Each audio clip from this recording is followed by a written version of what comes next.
Sarah Miller sipped her morning coffee as she sorted through her mail, pausing when her fingers touched a cream-colored envelope with the Oak Ridge Estates logo embossed on it. She tore it open, expecting a routine newsletter. Instead, her stomach dropped as she read the contents. Notice of property non-compliance and fine. $750. The letter claimed her house violated 3 separate Oak Ridge rules: incorrect paint shade, unauthorized garden changes, and improper fence height. Sarah nearly spat out her coffee. She hadn't changed a single thing since buying the house 7 years ago. Even more alarming was the final paragraph mentioning potential property lines for continued non-compliance. The signature at the bottom belonged to Gerald Thompson, the new HOA president who lived in the impressive colonial house across the street. Sarah set down her coffee and walked outside, studying her modest blue house with fresh eyes. Everything looked exactly as it had for years. Something wasn't adding up, and she intended to find out what. She pulled out her phone and began taking detailed photos of her home from every angle. The sage blue paint was the same color that had been approved when she moved in. The white picket fence stood at exactly the regulation height. Her garden consisted of the same rose bushes and hydrangeas she planted years ago. "Everything okay?" called a voice. Her neighbor Rita was watering plants on her porch, eyeing Sarah curiously. "Not really," Sarah admitted, walking over to the short hedge that separated their properties. "I just got the strangest letter from the HOA. They're claiming I violated several rules, but I haven't changed a thing about my house." Rita frowned. "That's odd. Though come to think of it, the Johnsons down the street mentioned something similar last week. They were upset about some ridiculous fine." A chill ran down Sarah's spine despite the morning warmth. "The Johnsons. Their property backs up to mine." "Yes, and didn't the Martinez family on the corner get a notice too? They were talking about it at the mailboxes yesterday." Sarah mentally mapped the neighborhood. The Johnsons, the Martinez family, and her house formed a neat cluster, all adjacent properties. "Do you know if Gerald Thompson has said anything about expanding his property?" Sarah asked carefully. Rita lowered her voice. "Now that you mention it, I overheard him at the community picnic last month. Something about acquiring adjacent lots to build a multifamily compound. I didn't think much of it then." Sarah thanked Rita and returned to her home, a sinking feeling in her stomach. She searched online for Gerald Thompson and discovered he wasn't just an HOA president. He was the CEO of Thompson Development Group, specializing in luxury multifamily housing. Her phone rang. It was her bank calling about a suspicious inquiry into her mortgage status. Someone claiming to represent the HOA had requested information about her payment history and potential liens. "I didn't authorize that," Sarah said firmly. "Please flag my account for privacy protection." She hung up, hands shaking slightly. This wasn't just a random administrative error. This was calculated. Sarah spent the rest of the morning researching homeowner rights and HOA regulations. By noon, she had compiled a folder of information and scheduled an appointment with a real estate attorney for the following day. As she pulled into her driveway that evening after work, she noticed Gerald Thompson standing in his front yard across the street, watching her home with an appraising eye. When he saw her, he smiled and waved casually, as if they were old friends. Sarah returned the wave with a tight smile. The game was on, and she was only beginning to understand the rules. "This is the third notice I've gotten this month," said Tom Jackson, Sarah's neighbor from 2 doors down. They stood in Sarah's kitchen comparing their identical warning letters. First it was my mailbox height, then my trash can placement. Now apparently my grass is a 1/4 inch too tall. Sarah had spent the afternoon knocking on doors, discovering 5 other neighbors with similar mysterious complaints. The common thread: their homes all surrounded Gerald Thompson's property. "I think I know what's happening," said Alina Rodriguez, joining them at the kitchen table. "Gerald approached me last month offering to buy my house. When I declined, he mentioned how his son was moving back, and they wanted to create a family compound in the neighborhood." Tom's eyes widened. He tried to buy my place too, offering way below market value. Sarah pulled out neighborhood property records she printed from the county website. Look at this. 4 homes in our section sold in the past year, all to shell companies that trace back to Thompson Real Estate Holdings. So he's using his position to pressure people into selling? Elena asked. Sarah nodded grimly. And we're next on his list. The kitchen fell silent as the implications sank in. Sarah spread out a neighborhood map on the table, circling their homes in red. Look at the pattern, she said. Gerald started with the Peterson property last year, then the Garcias, then the empty lot on Cedar Lane. He's creating a connected parcel, piece by piece. Elena leaned closer. But why our homes specifically? There are other properties he could target. Tom pointed to the map. Water access. All our properties back up to Silver Lake. Waterfront real estate commands premium prices. Sarah pulled out her laptop and turned it toward the group. I did some digging into Thompson Real Estate Holdings. They specialize in luxury lakeside condominiums. Their last development in Riverdale sold units for over $1 million each. So he's trying to assemble land for another condo project, Elena concluded, using his HOA position to pressure us into selling. That has to be illegal, Tom said, his voice rising. It's definitely unethical, Sarah replied. But proving it requires evidence of his intentions. Just then, Sarah's phone pinged with an email notification. It was from the HOA board secretary, Linda Dawson. Sarah, I noticed your property received a compliance notice. There's something you should know. Can we meet privately? Coffee tomorrow. Sarah showed the others. Maybe we have an ally on the inside. Be careful, Tom warned. It could be a trap to see what you know. Sarah spent that night researching similar cases online. She discovered numerous instances where HOA board members had abused their positions for personal gain. In most cases, homeowners who fought back successfully had done so by building community support and thorough documentation. The next morning, Sarah met Linda at a cafe 2 towns over. The older woman appeared nervous, glancing around frequently.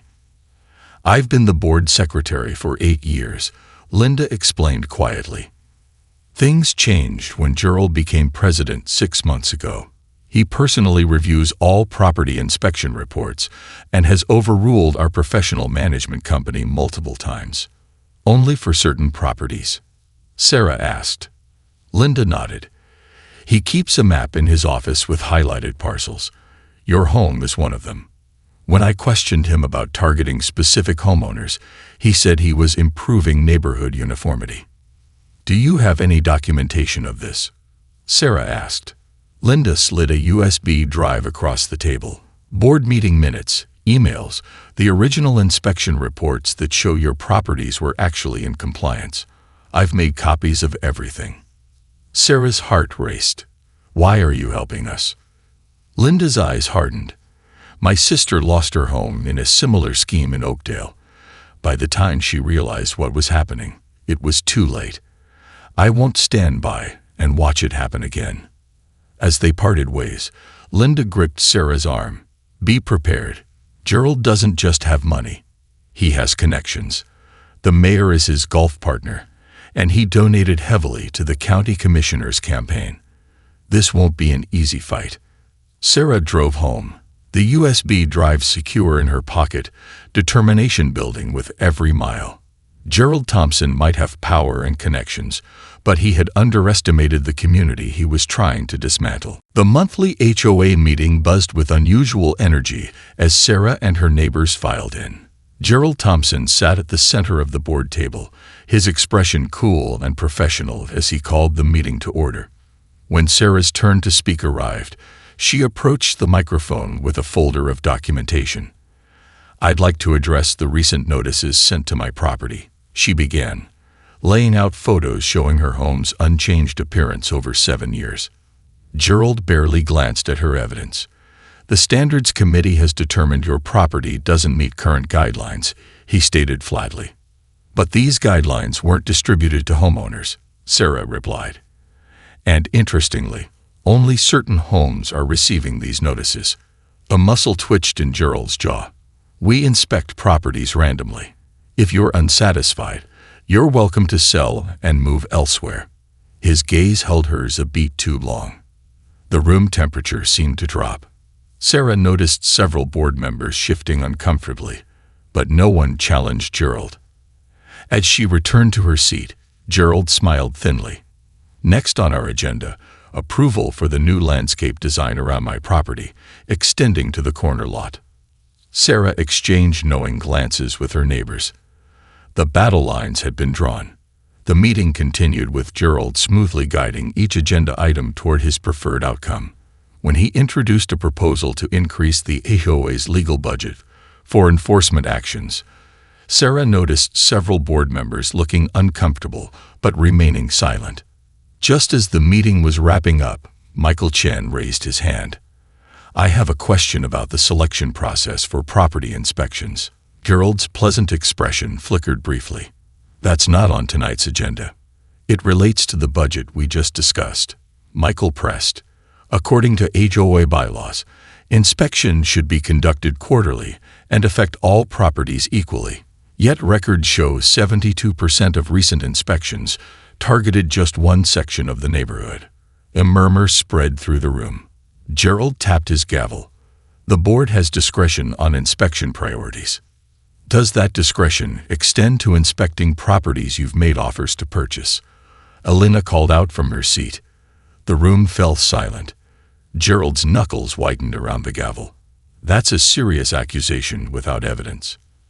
"Actually," Sarah said, standing again, "we've documented 17 inspection notices sent to properties surrounding yours in the past 3 months. Statistically, that's highly improbable without targeted selection."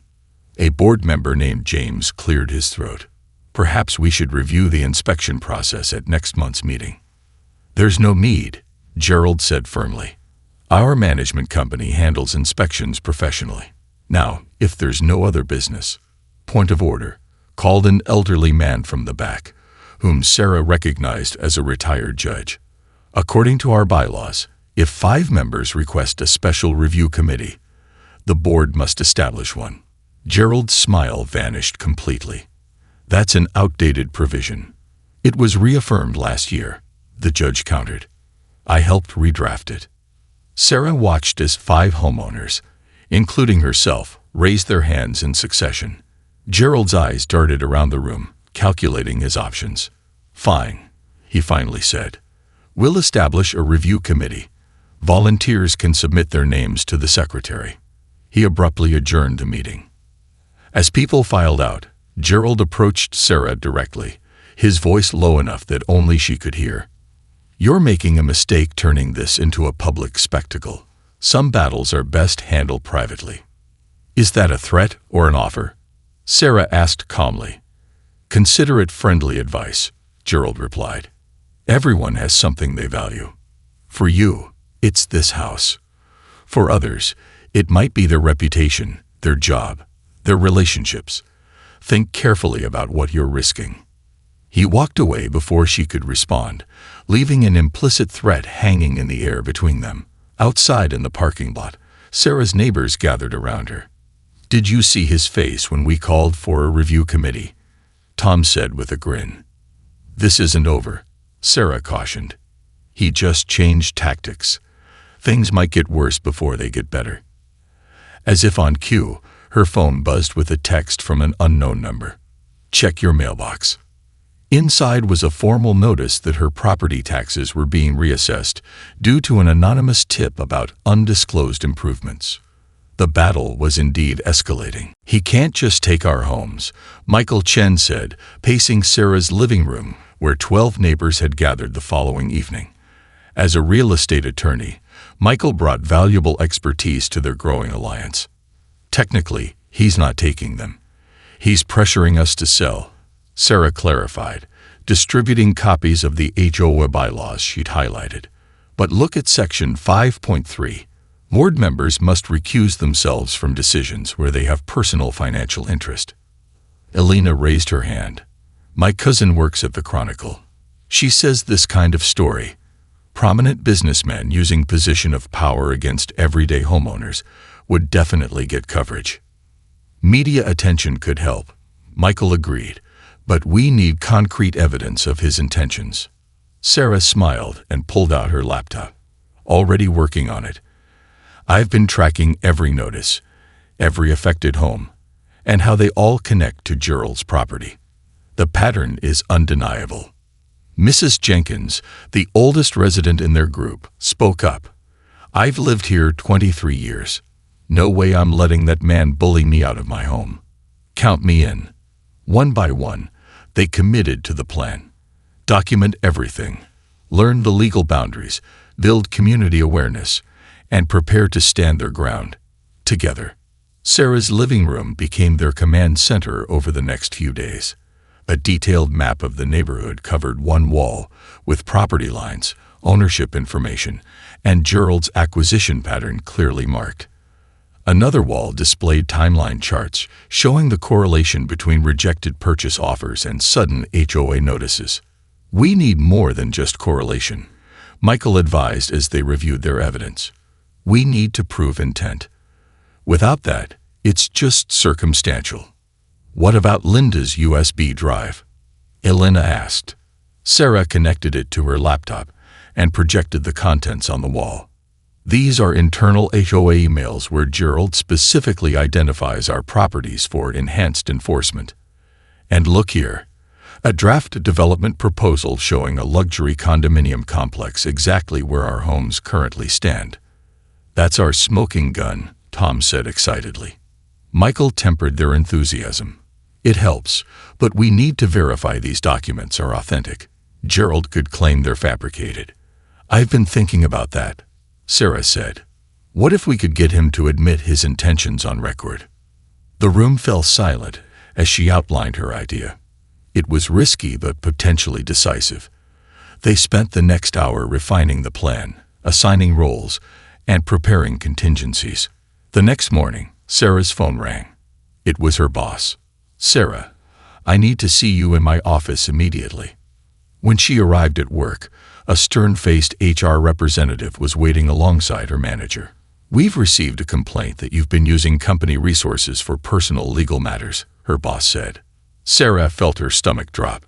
That's not true. I've been careful to keep everything separate. Nevertheless, we need to investigate. You're suspended with pay pending the results. As she packed up her desk, Sarah received a text from Elena. Just got called into HR too. Same accusation. By noon, 4 members of their neighborhood alliance had been suspended from their jobs under similar circumstances. The timing couldn't be coincidental. That evening, they gathered again at Sarah's house. He's playing hardball, Michael said grimly. Targeting our livelihoods is a pressure tactic. How did he even know where we all work? Mrs. Jenkins wondered. Public records, social media, professional networks, Sarah suggested. He has resources. Despite the setback, they redoubled their efforts. The suspension actually gave them more time to organize. They divided into teams. One group gathered additional evidence. Another reached out to homeowners in other neighborhoods where Gerald had developments, and a third prepared a comprehensive presentation for the media. Sarah herself took on the riskiest task, approaching other HOA board members individually, away from Gerald's influence. Her first meeting was with James, the board member who had suggested reviewing the inspection process. They met at a diner outside town. I can't be seen talking to you, James said nervously. Gerald has friends everywhere. That's exactly why we need to stop him, Sarah replied. This isn't just about our homes anymore. He's threatening people's jobs, their reputations. James hesitated. What do you need from me? The truth. And your courage to speak it publicly when the time comes. As Sarah drove home, she noticed a car following her. It stayed several lengths back, but turned where she turned, stopped when she stopped. She took a series of random turns and finally lost it, but the message was clear. They were being watched. Sarah's doorbell rang at precisely 6:30 p.m. She wasn't surprised to find Gerald Thompson on her porch, wearing an expensive suit and a practiced smile. May I come in? He asked, not waiting for an answer as he stepped into her living room. "I think we've gotten off on the wrong foot, Sarah." "Have we?" she asked, remaining standing. Gerald's smile didn't waver. "Look, I understand you're upset about the notices. I'm prepared to make them disappear." He pulled out a checkbook. "I can offer you a quick cash sale for your property. 15% above market value. No inspection needed." Sarah raised an eyebrow. "That's quite generous." "I like to be fair," Gerald replied. "Just need your signature today." "Before I decide," Sarah said, reaching for a folder on her coffee table, "you should know I've been doing some research." She spread out aerial photos of the neighborhood, with property ownership color-coded, revealing a clear pattern of acquisitions surrounding her block. Next came copies of all the violation notices issued since Gerald became president, 87% targeting properties adjacent to his holdings. Gerald's smile vanished. "Where did you get these?" "Public records," Sarah replied calmly. "Just like the incorporation documents for your shell companies and the zoning application you filed last month for consolidated development." She slid one final document forward, a draft press release about their situation, addressed to 3 local news outlets. "My neighbors and I find this all very newsworthy." Gerald's face flushed dark red.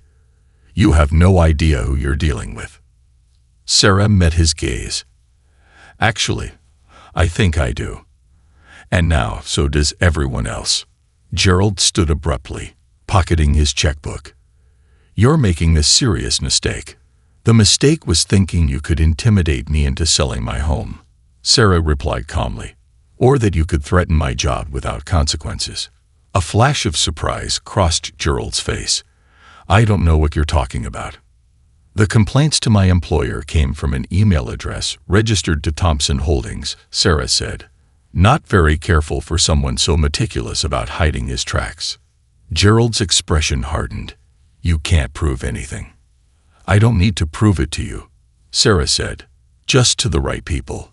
She walked to her front window and pulled back the curtain, revealing Elena across the street with her camera pointed directly at Sarah's house. "We've been documenting everything, including this conversation. Did I mention Elena's cousin is an investigative reporter? She's been helping us build our case for weeks." Gerald's composure finally cracked. "Do you have any idea what I could do to you? To all of you?" His voice had risen to a near shout. "One phone call, and I can make your life miserable." Sarah took out her phone and pressed a button. "Thank you for that," she said quietly. "That was exactly what we needed." Gerald lunged for her phone, but Sarah stepped back quickly. "It's already uploaded to the cloud, and to our attorney." For a moment, Sarah thought Gerald might actually strike her. His face had turned an alarming shade of purple, a vein pulsing at his temple. Instead, he took a deep breath and smoothed his tie, visibly regaining control. "You've prepared well," he said, his voice eerily calm. "I underestimated you." "Most people do," Sarah replied. Gerald moved toward the door, but paused before opening it. "This property acquisition was a small project for me, hardly worth the trouble it's become. But remember something, Sarah. Success in business requires persistence. This neighborhood will be developed eventually, if not by me, then by someone else." "Maybe," Sarah acknowledged. "But it will be fair, transparent, and legal, and it won't involve intimidating people out of their homes." Gerald's smile returned, but it never reached his eyes. "We'll see. The economic pressure on this area is enormous. Property taxes will keep rising. Maintenance costs for aging homes like yours will become prohibitive. Time is on my side." After he left, Sarah sank onto her couch, her hands trembling with delayed adrenaline. She texted her neighbors that the confrontation had gone according to plan. Within minutes, Michael arrived with Tom and Elena. "We got it all," Elena confirmed, reviewing the footage on her camera. "The implied threats, the admission that he could make your life miserable with one phone call. It's perfect. And the audio recording is crystal clear," Michael added, playing back Gerald's tirade on Sarah's phone. What did he say before he left? Tom asked. Sarah described Gerald's parting comments. He's right about one thing. Development pressure in this area is real. Even if we stop him, someone else might try something similar. Then we need more than just a defensive victory, Michael said thoughtfully. We need to create a model for how neighborhoods like ours can have a voice in development decisions. As they discussed next steps, Sarah's phone rang. It was Linda, the HOA secretary, her voice urgent. Gerald just called an emergency board meeting for tomorrow morning. He's moving to place liens on all your properties immediately for safety violations. He's bypassing the normal process. The headline in the Sunday Chronicle said it all. Local HOA president's property scheme exposed. The article detailed Gerald's systematic targeting of homeowners, complete with testimony from 2 board members who'd finally come forward. Sarah couldn't stop smiling as she read it over breakfast. Her phone hadn't stopped buzzing with messages from neighbors, and even strangers facing similar situations. The emergency HOA meeting that evening was standing room only. Gerald didn't show up, but his resignation letter was read aloud to spontaneous applause. The remaining board members, eager to distance themselves from scandal, unanimously passed new transparency measures. 2 weeks later, Sarah spotted a moving truck outside Gerald's house. She watched from her porch as he supervised the loading of his furniture, never once looking in her direction. So he's really leaving, Alina said, joining Sarah with 2 glasses of lemonade. Sarah nodded. His son bought a condo downtown instead. What happens to his house? Sold to a lovely family with 3 kids. I met them yesterday. Sarah smiled. They're excited about the community garden we're starting next month. Michael approached with a folder tucked under his arm. Just got word from the State Housing Authority. They're launching an investigation into similar cases across the county, using our documentation as a template. As they toasted their success, Sarah looked around at the peaceful neighborhood she'd fought for. What had started as one neighbor trying to take her house had transformed into something unexpected. A true community where people looked out for each other. Have you seen the latest? Michael asked, showing Sarah his tablet.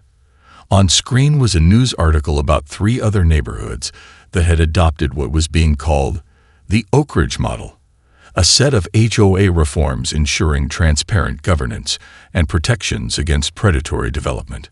It's spreading, Alina remarked proudly. The Attorney General's office called me yesterday. They're using our documentation to create state guidelines for HOA governance. Sarah smiled. The victory had rippled outward in ways she never anticipated. The month after Gerald's departure, she had been elected HOA president.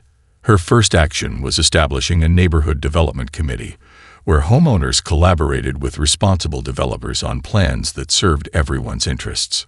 Rita appeared with a platter of cookies. Did you tell them about the award? She asked Sarah. What award? Tom inquired, reaching for a cookie. Sarah blushed slightly. The State Housing Association is giving our neighborhood a Community Empowerment Award next month. They want me to give a speech about how we organized. You deserve it, Michael said. None of this would have happened without your leadership. It wasn't just me, Sarah insisted. It took all of us standing together. Her phone buzzed with a notification. It was a message from James, the board member who had found his courage in the final confrontation with Gerald. He had sent a photo of Gerald's former house, now home to the Williams family. Their children were playing in the front yard, where Gerald had once stood surveying properties for acquisition. Later that evening, after her friends had gone home, Sarah sat on her porch swing watching the sunset over her neighborhood. She thought about Gerald's parting words about economic pressures eventually forcing them out. Instead of succumbing to that fate, they had created something new. A blueprint for neighborhood resilience that balanced development with community preservation. The following morning, Sarah received an unexpected letter.